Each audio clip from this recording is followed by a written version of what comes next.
Love is reaching for the lost and for the lame. Love is reaching for the grieving and the shamed.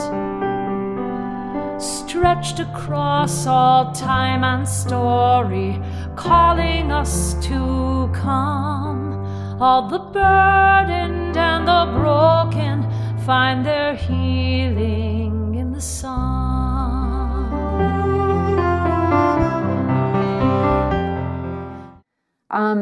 Today I have a special guest, my good friend Dave Panther, and who I have lured onto my show to have a little conversation today about learning how to love one another. Yeah. And I want to begin with the scripture. 1 John has been very significant in my life in helping me see things through a little better, a little more clearly through God's eyes about how we should love one another. So I want to read you a passage from 1 John. It begins in actually verse 16 in chapter 4. God is love. Whoever lives in love lives in God, and God in them. And I just want to comment, because I'm so Jewish and rabbis are in my heritage or whatever, that the love I think being talked about here is not just any kind of love. It's the love that God has for us. Mm-hmm. It's agape love. This is how love is made complete among us, so that we will have confidence on the day of judgment. In this world, we are like Jesus. There is no fear in love, but perfect love drives out fear, because fear has to do with punishment. The one who fears is not made perfect in love. And this is so important, because there is so much fear that drives anger, division, separation, polarization, prejudice, bigotry. So much of it has an element of fear in it, where if there was love in that place of fear, in the place of fear, those things would not exist. The isolation, separation, division, prejudice, because love would be greater than the fear that we have of what we don't understand or who we don't understand. Love would be greater. But it's a love that is not in our flesh. It is a love that comes from God and His Spirit indwelling us. And in verse 19, it goes on to say, we love because He first loved us. Whoever claims to love God, yet hates a brother or sister, is a liar. For whoever does not love their brother and sister whom they have seen cannot love God whom they have not seen. This was so indicting to me. And He has given us this command: anyone who loves God must also love their brother and sister. Wow. Yeah. Wow. Yeah. So I wanted you to, talk a little bit about where you came from. Dave is good enough to kind of help me open up, I think, a kind of a season on this show where I really want to explore what it means to learn how to love one another across ethnic, racial lines. Maybe even more than that. I think of many, many lines of division in society today, and how the wounds that have happened in us that keep us from being able to love one another, and how we can overcome and make the choice, especially in Christ, to love one another. So I actually, Dave was on the show once before, and I wanted him to kind of reintroduce himself a little bit with his background. Well, hello, my name is David Panther. I'm named after my mother's side of the family, so that's their surname, Panther. I'll properly introduce myself. My name is David Panther. My father is Leonard Amos Bear Jr., and my mother is Alberta Sue Panther. So now you know where I come from. So I'm an enrolled member of the MHA Nation.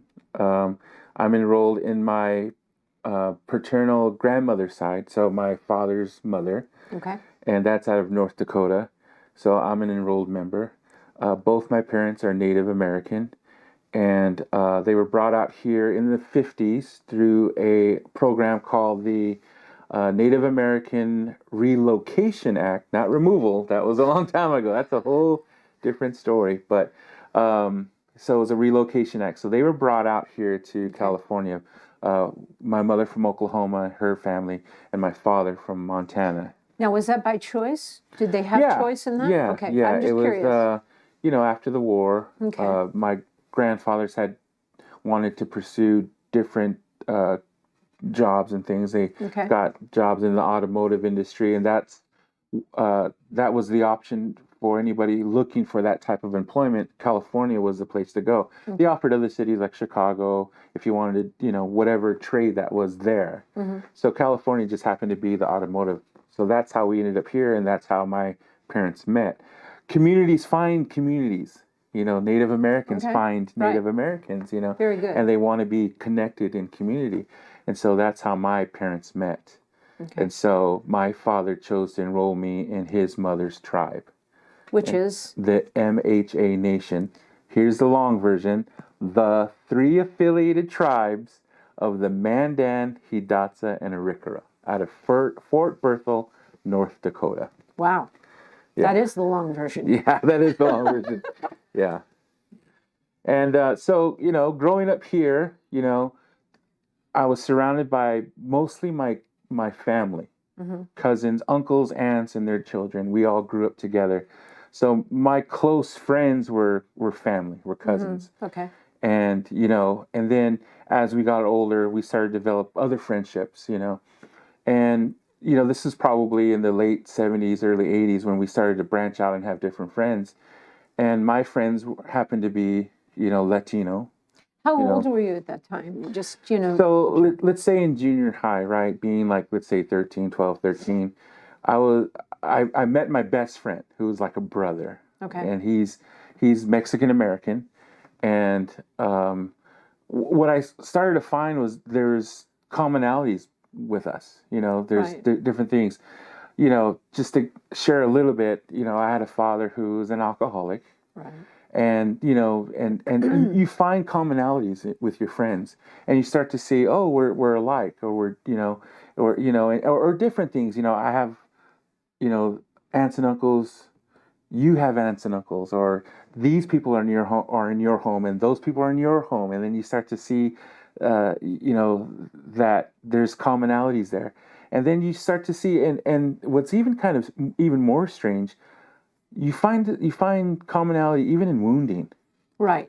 I don't think that's strange. I think... and you kind of, what people would say to my friend being Mexican American, they would say things that were terrible to him, and then they would bring me into it, and I would say, well, I'm not Mexican American, I'm Native American, but then that would open up a whole different kind of thing too, and it was kind of strange growing up because you almost had to prove who you were. You had to prove that you were what you said you were, Explain that a little bit more to me. I think people, and this is just my opinion, I think people, if they look at you and they say, okay, you look this way, that, a checklist they have. Okay, we believe what you say you are. But they see me and they go, you don't have red skin. You don't have long hair and braids. You're not wearing a bone collar. You don't look Indian. You don't fit the type. You don't fit our type, what we think you should look like. Yeah.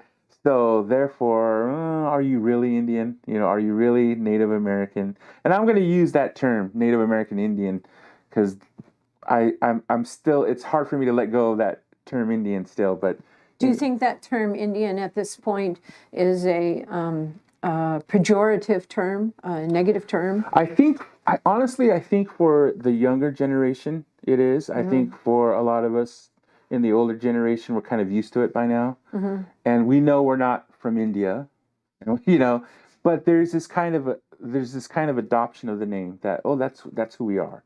You know, we're North American Indian, which Yes, doesn't make cowboys sense. and Indians. Right. Yeah. It doesn't make sense, but there's this kind of acceptance of it. There's this kind of, you know, you talk to maybe older people and they'll say, oh, I'm Indian. I'm American Indian. And, you know, and the younger generation will say, you know, I'm Native American, or I'm First Nation, or I'm Indigenous. Indigenous, and indigenous is not pejorative, because I was called on the carpet on that, you know, in Canada. Yeah. So. And it's one of those things where it's like, okay, you know, people are going to use the terms that they feel comfortable with, you know. But some people will be offended simply by the term. Yeah. Yes. Okay. That's very true. You know? And also too, there's this kind of label or baggage that comes with those. Right. You know, I remember when I was in my 30s, I was an EMT, an emergency medical technician, and I was working on an ambulance doing 911 calls and doing critical care work, you know, taking people who are critically ill from one hospital to a higher level of care. And where I was sitting around with a bunch of different people, and we were all talking about our backgrounds, and I told them that I was Native American. And I remember they looking at me, and they said, wow, and you're not drunk. You're not a drunkard. You're not an alcoholic, right? And I was like, no. And then another person said, wow, you talk really well. You talk very like educated. You're educated, yeah. And I was like, well, I hope so. I'm saving lives. I hope I have some kind of education, you know. Yeah. And of course, you know, there was an offense there, you know. There was an offense there, and that kind of stayed with me throughout my time as an EMT. It felt like I had to prove that I wasn't what they thought I should be, or where I came from. For the sake of your people, in a right. sense. Like, I have to show you that we're all not drunks. Right. We're all not uneducated. We're all not people that will just be the worst people that you think we are. You know? And yet, and I'm going to stop you here, Dave, and yet, you know, when we were up in Fort Francis and even in Kenora, there was a lot of alcoholism. Yeah, yeah. You know, there was a lot of struggle. And why do you think that is? You know, I think for them, and I of course I can't speak for them, but just from observation, I think a lot of them, you know, they've experienced the residential schools a lot longer than we did. Can you break that down, the residential schools? The residential schools in the U.S., in the United States, were schools that were created so that Native American children could go there and kind of be incorporated into... Indoctrinated, really. Yeah, into, you know... white culture. Right. And given different names. And you know, the very beginning, of the residential school, there was a slogan. I forget the name of the guy now, but the slogan was, "Kill the Indian, save the man." Savage, I think it was, wasn't Yeah, it? Kill the savage and save the man. Save the man, right? And so those residential schools in the U.S., you know, closed, you know, but in Canada, I met a man who went to one well into the 90s. Right. In 1996, he was in one of those schools. And who was running these schools? It depends. I know some are religious organizations, and some are you know, through the federal government and different things like that. And in some cases in the U.S. too, it's run by Native Americans as well that have been indoctrinated. Right. And so my grandmother went to one. It wasn't as bad as a lot of them could have been. She went to one in Oklahoma. This is my mother's mom. She went to a school called Chilocco, and this was in Oklahoma. And it wasn't as bad as it could have been for other people. For other people, it was a horrible situation. For my grandmother, it wasn't as bad as it could be. Of course, she was away from her family, different things, but she learned some skills and learned some things, and it did help her in life. But she didn't go through the trauma that some of the other people went through. You know?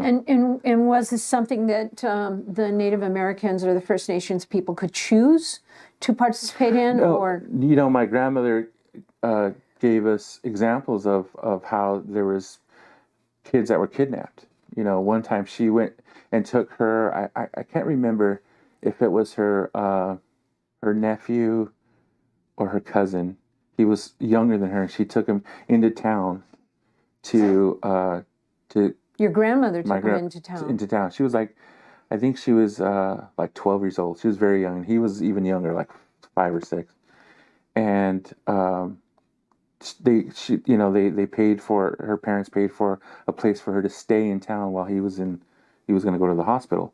Well, there was this car that was like, come on, kids, we'll get you ice cream, we'll get you all these things. Right. And later on, she had found out that that's how they would kidnap some kids to take them to these boarding schools. To take them to these residential schools. Right. They would just take them. And a lot of times when they would be removed in that manner, they wouldn't know what family they came from. So when the school was over, where would they go back? And a lot of times the kids were so young, they didn't know what families they came from or what villages they came from or what. They didn't have that information. They hadn't memorized their address. Right. Or phone number. Right. Yeah. And so there was this kind of idea of like, these kids that were, missing and stolen, which is now, that's a big topic now. Yes. But, this idea that it's the federal government. And I'm going to say this because it's what they have said. It's the whites that have done this to us, and that was passed on to me. Of course. Don't trust a certain group of people. Exactly. And for me as a Jew, growing up in a Jewish home, it was the Germans did this to us in the Holocaust, and and they'll do it again, and that kind of thing. So the ethnic wound, maybe, I don't know best way to put it, that ethnic wound gets passed down, generationally. I remember how shocked I was. I was working a temp job just a few years ago, and there was a Polish Jewish man about my age, and he was working there, and it was just as I was beginning to, conceptualize a tour of roses and the whole idea of it. And I started talking to him because I just wanted, to see what his thoughts were about it. And his whole thing was, I have taught my children not to buy German, not to ever buy anything German. I want nothing to do with the Germans ever. And this is a man my age who's teaching his children, and my children are right now 19 to 32, okay?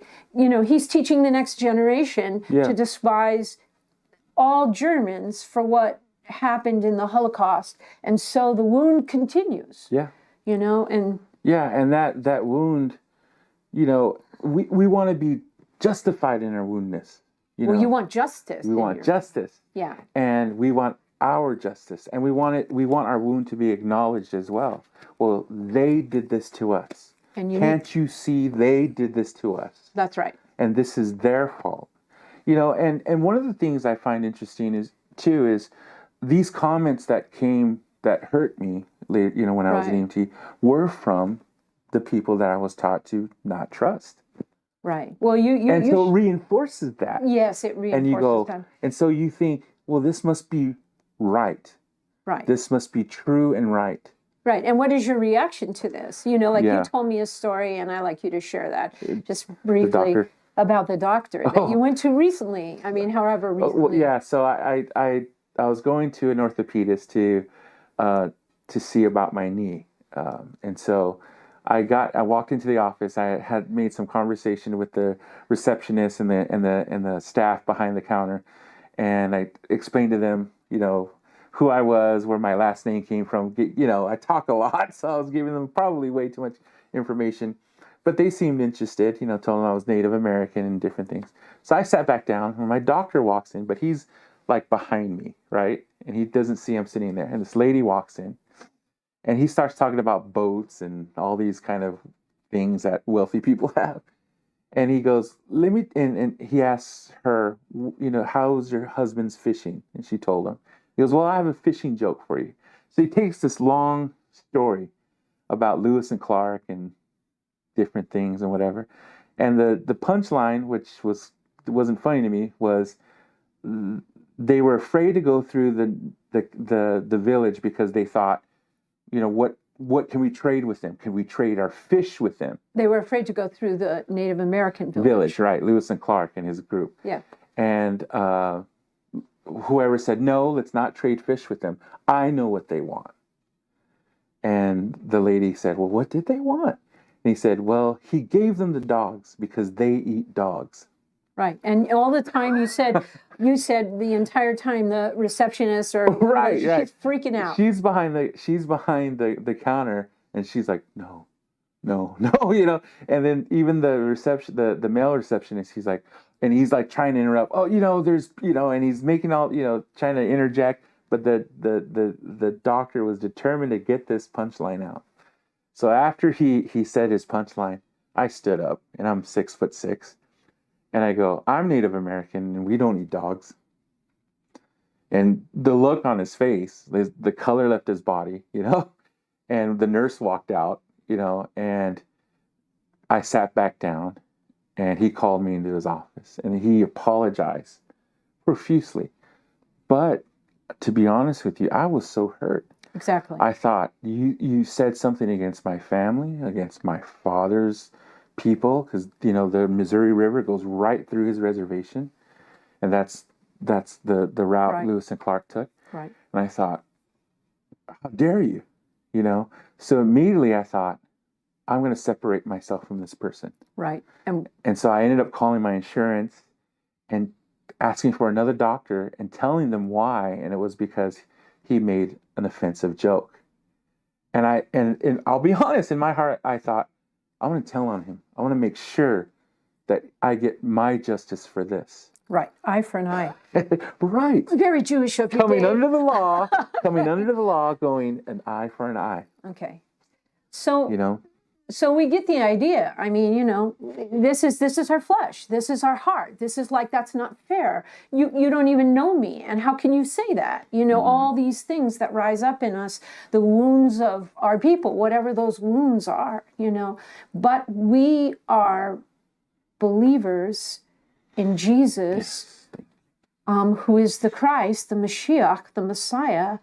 And he paid for these wounds, right? He paid for all these wounds because he himself was wounded for our transgressions. And the problem comes is, how much is that operational in our thinking on any given day, in any given encounter that we have with other people? Is it love that looks through, not ignoring the offense, but looks through the offense to the humanity that we are encountering and says, really, there but for the grace of God go I, I mean, Dave, have you not made jokes about other ethnicities at other times? Oh, yeah, of course I have. Of course. Yeah. So we talk about in childhood that we're bullied, but we often, the people who are bullied many times rise up and become people who bully, because in human terms, it's a way of protecting yourself. It's a way of redirecting, people's attention away from your stuff, and having, accumulating some kind of fleshly strength, power. See, we're after power. And you were saying earlier in the car as we were driving down that sarcasm was one of your best, weapons. So I love my wife. My grandfather once said, are you going to marry a beautiful Native American woman? And I said, I know my aunts, no. So I ended up marrying a woman. She's Puerto Rican. And a few months ago, she said, you've become a lot nicer.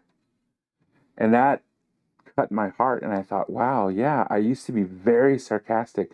I used to use sarcasm to deflect, to defend, to make light of subjects that were too hard to engage in. Right. Just sarcasm, put it out there just to keep people at a distance I'm comfortable with. Right. And I had done that with my wife. And anybody that knows my wife knows she's a sweetheart. Yeah. So for me, I was like, but then at the same time, it cut me. But at the same time, I thought, God, thank you that you're doing something in my heart. Right. where I'm not that mean person anymore, walking in my woundedness like that. Right. And you know, I have a saying in a lot of the concerts, I say, wounded people wound people. Yeah. And this is really something that, you know, it's not my saying, it's been said. But our pastor really said something very interesting recently. He said, what if we changed the chemistry of that a bit, and we said that healed people heal people? You know, how cool would that be? That is actually very cool. Yeah. And I just thank you, Pastor Jimmy. You know, I don't know if he's going to listen to this, but the point is that I'm not bringing up Dave's wounds or concerns in this way to just enumerate them. I'm bringing them up to help us see each other's wounds, because so many times we're so offended or we're so distanced from each other by offense or fear or ignorance or the pain that we don't see the other person's story. I mean, I was saying to Dave as we were driving over here, what would it have been like if you had taken the doctor who offended you out for coffee, you know, and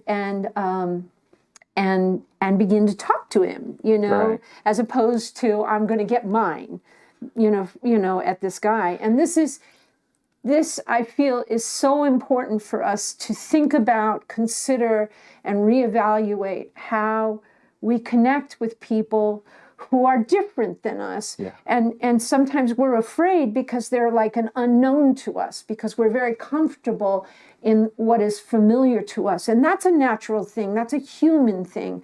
But God has called us into his kingdom, which is greater than the whole humanity thing. And we're supposed to learn how to love one another, look at each other with his love and through the lens of his grace and the sacrifice that he made for our wounds and their wounds, and to see through the offense with that kind of love. And so we're going to talk about that in the next part of this conversation. How do we look through the offense and begin to choose love even when a person wounds us, either purposefully or in their ignorance? So I hope you'll look for the second part of this little conversation that Dave and I are having. So thank you for joining us in this time. And now may the Lord bless you and keep you. May the Lord make his face to shine upon you and be gracious to you. May the Lord lift up his countenance upon you and give you shalom. Till next time, this is Sally Klein O'Connor, and you've been watching Love Stories.